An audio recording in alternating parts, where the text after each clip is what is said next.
So one of the key considerations that coaches need to make when ball feeding is to decide whether to use one line or two, sometimes even more, but we'll use an example here of when to decide whether to use one line or two, okay, for players.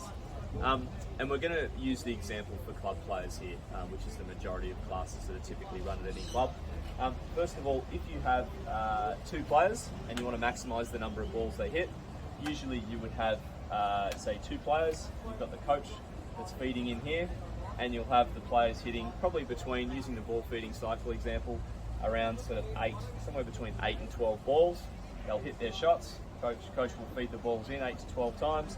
This player will run around, pick up 8 to 12 balls. When they're finished, they'll come down here. This player will go pick up their 8 to 12 balls as well. So that's an example with two players in a class.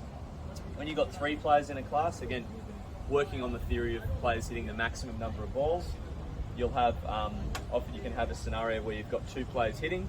All right, after the coach feeds in, let's just say around that sort of 8 to 12 balls each, feed it into both sides. This player will rotate here. This player will go and pick up their 8 to 12 balls. This player will come up into this position here, okay? Coach will feed in again, okay, into these spots. After the 8 to 12 balls, this player will move here, this player will come around here, and that player will go around in that spot. So basically it's an example where players can continually hit, and the basket will take a long time to sort of run out. So players can do that drill for 10 to 15 minutes quite easily before the basket runs out. With four players on a court, it works quite well when you have basically players working in pairs. Okay, so these two are going to hit balls. They'll hit their 8 to 12 balls each. They'll come around, pick up their 8 to 12 balls.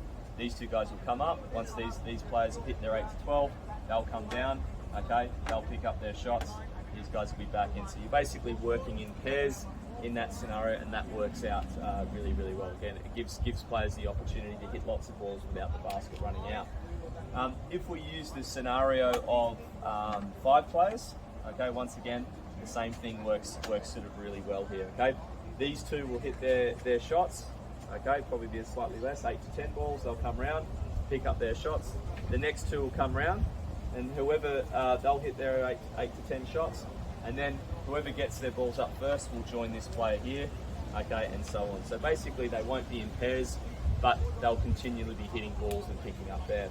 If you add 6 players, all right, obviously we always encourage at least 2 lines for 6 players, or any number of players over 5, and so on. So hopefully that sort of makes sense there.